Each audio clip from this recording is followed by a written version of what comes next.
నమస్తే welcome to Bharat today Telugu news. Suryapet జిల్లా తిరుమలగిరిలో ఇంద్రమ్మ ఇండ్లు భూభారతి అమలుపై ఎమ్మెల్యే సామేలు ప్రెస్ మీట్. భూభారతితో రైతుల సమస్యలు వెంటనే పరిష్కారం, రెవెన్యూ వ్యవస్థలో ప్రభుత్వం పెను మార్పులు తీసుకువస్తుంది.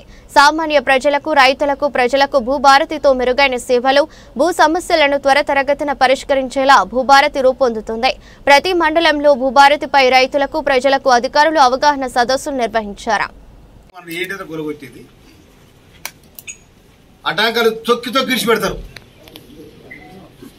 రేవంత్ రెడ్డి అంటే మీకు తెలుసా? ఆడోడు బిల్డరు పైసలు ఇస్తారట, ఈడోడు గొర్రె కొడతారట. దమ్ముందా? ప్రజల కోసం ప్రజల చేత ఎన్నుకోబడిన ప్రజారాజ్యం ఇది.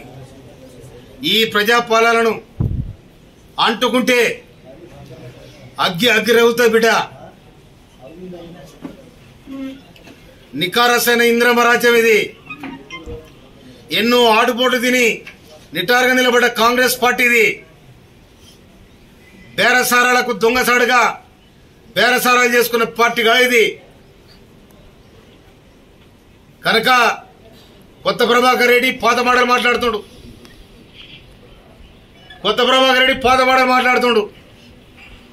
ఏదైనా కొత్తదాన్ని కూడా చూపాడు. కానీ బిల్లలతో మిలగతాయి. రేపు వరంగల్లో జరిగే మీటింగ్ల కోసం సందర్భం చేస్తానికి, ఈ దంద నడిపిస్తానికి కొత్త ప్రభుత్వం అమిత్ షా దుర్మార్గమైన ఎత్తుగడ. రేపు ఈ దేశానికి బీజేపీ పతనం కాబోతా ఉంది, రాహుల్ గాంధీ ప్రధానమంత్రి కాబోతా ఉన్నాడని చిల్లరేశాలతోని ఈడీ కేసులు పెట్టి, బోడీ కేసులు పెట్టి మోడీ నువ్వు ఏం చేయలేవు. ఈడీ కేసులు పెట్టి, బోడీ కేసులు పెట్టి మోడీ నువ్వు ఏం చేయలేవు. ఇది ప్రజల తిరుగుబాటు, భారతదేశం తిరుగుబాటులో నువ్వు ఇవాళ మోడీ ఏం చేస్తారా? మోడీ ఏం చేసాడు? ఆవు దూడ ముద్దాడుతాడు. నువ్వు మోడీ కూడా చెప్తున్నావు, పరిస్థితులు కూడా ముద్దాడు. అట్లనే ఒప్పుకుంటాం. కానీ కాంగ్రెస్ పార్టీ 140 సంవత్సరాల చరిత్ర కలిగిన పార్టీ. కాంగ్రెస్ బీజేపీని నిలబెట్టిన అద్వాని మీరు మోసం చేసిన నిట్ట నీరున మోసపూరితమైన విధానాలతో ఇవాళ కాంగ్రెస్ పార్టీ 2004లో మన్మోహన్ సింగ్ ప్రధానమంత్రి అయినాడు. కోట్లాది మంది భారతీయులకు, కోట్లాది మంది బడుగు వర్గాలకు ఆహార భద్రత కల్పించాలి, తర్వాత పరిభద్రత కల్పించాలని చెప్పి మహాత్మా గాంధీ జాతీయ ఉపాధి పథకాన్ని ప్రవేశపెట్టింది. ఇవాళ లక్షలాది మంది, కోట్లాది మంది ఇవాళ వారికి పని కల్పించారు. కానీ మీరేం చేసిరు? జెండాల పేరు మీద, మతాల పేరు మీద, కులాల పేరు మీద మణిపూర్లో ఇలా మంట పెట్టిరు. మీరు మణిపూర్లో మంటలు పెట్టిరు. పచ్చ బెంగాల్లో బేరం చేస్తా ఉన్నారు. అందుకనే మమతా బెనర్జీ మేము తొక్కి తొమ్మలాడుతా ఉంది అక్కడ. కానీ ఇలా మీరు ఎక్కడ కానోడు 7 కానోడు ఇంత మంత్రి అయి కిషన్ రెడ్డి అంత కిరికిరి మాట్లాడుతా ఉన్నాడు. ఇలా గచ్చిబాబు భూములని కూడా ప్రభుత్వాన్ని కూడా తెలిసిపోయింది. ఆ భూముల ఒక పేరు పెట్టి మీరు ప్రభుత్వాన్ని బదనాం చేయాలని ప్రయత్నం చేస్తాం. నీతో నేను కాదు. అందుకోసం తెలంగాణ ప్రజానికం ఇంకొక మాట చెప్పాలి. రేపు దేశంలో కాంగ్రెస్ పార్టీ అధికారం రావడానికి నాంది పలికింది కర్ణాటక, ఆనాడు ఆంధ్రప్రదేశ్. 78లో ఇందిరాగాంధీ, 70లో ఇందిరాగాంధీని అరెస్ట్ చేసినాడు. 81లో ఇందిరాగాంధీని అరెస్ట్ చేసినాడు.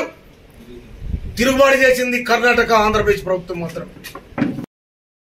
దరిద్రమైన ధరణిని తీసేసి దరిద్రం పోయింది. భూభారతిలో స్పష్టంగా ఇంతకుముందు ఈ అధికారికి ఫిర్యాదు చేయాలన్నా కూడా తహసీల్దార్ కూడా అధికారం లేకుంటే,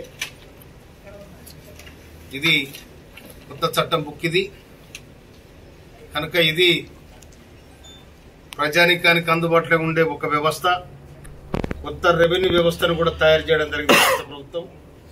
దాదాపు 1 సంవత్సరం పాటు దీని మీద సుదీర్ఘమైన చర్చ చేసి దీంట్లో ధరణిలో ఉన్న లోపాలు ఏతున్నాయో అన్నిటి కూడా ఎత్తి చూపుతూ దానికి విరుగుడుగా ఈ పనులు చేసుకోవచ్చు అని కూడా క్లియర్ గా చెప్పడం జరిగింది. 18 పేజీలు.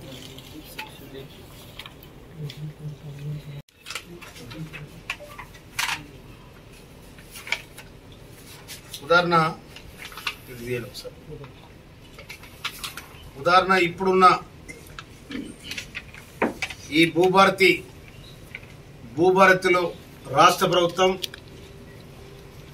రాష్ట్ర ముఖ్యమంత్రి, రాష్ట్ర మంత్రివర్గం, రెవెన్యూ డిపార్ట్మెంటు పొందుపరిచిన న్యాయ సహాయం సెక్షన్ 15(8) రూల్ నెంబర్ 16 న్యాయ సేవ సంస్థలు లేదా ఇతర సంస్థలు వ్యవస్థల ద్వారా పేదలకు, షెడ్యూల్ కులాలు, షెడ్యూల్ తెగల వారికి, మహిళలకు ఉచిత సహాయము, సలహాలు అందించాలి. భూభారతి చట్టంపై అవగాహన కల్పించాలి. ఇలాంటి నియమం భూమి చట్టాలలో ఉంచడం దేశంలో ఇది మొదటిసారి. ధరణి చట్టంలో ఉచిత న్యాయ సహాయము అందించడానికి ఎలాంటి నియమం లేదు. పేదలకు గాని, బీదలకు గాని, మహిళలకు గాని, షెడ్యూల్ కులాలకు, షెడ్యూల్ తెగలకు మా భూమి సమస్య ఈ విధంగా అనేది చెప్పుకోవడానికి గాని, లేదా ఎక్కడ న్యాయం దొరుకుతుందని పోయే సందర్భంలో ఆ చట్టాన్ని కూడా పొందుపరచలేదు. అంతేగా సార్? యజమాన్య హక్కుల నిర్ధారణ కోసం మాత్రమే సివిల్ కోర్టును ఆశ్రయించాలి. యజమాన్య హక్కుల నిర్ధారణ కోసమే సివిల్ కోర్టును ఆశ్రయించాలి. రికార్డుల సవరణ కోసం సివిల్ కోర్టు వెళ్లాల్సిన అవసరం లేదు. ధరణి చట్టంలో అన్ని రకాల సమస్యల పరిష్కారానికి కోర్టుకు వెళ్లాల్సిందే. ఇప్పుడు మనము మన దగ్గర ఉన్న సమస్యలు అవుతున్నాయో అవి క్లియర్ గా తహసీల్దార్కు అప్పీల్ చేసుకోవచ్చు, లేదా ఆర్టీఓ గారికి అప్పీల్ చేయొచ్చు, లేదా కలెక్టర్ గారికి అప్పీల్ చేయొచ్చు. అక్కడి నుంచి మొత్తం కంప్లీట్ అయిపోయింది. ఇక మళ్ళీ మనం కోర్టు పోవాల్సిన అవసరం లేదు.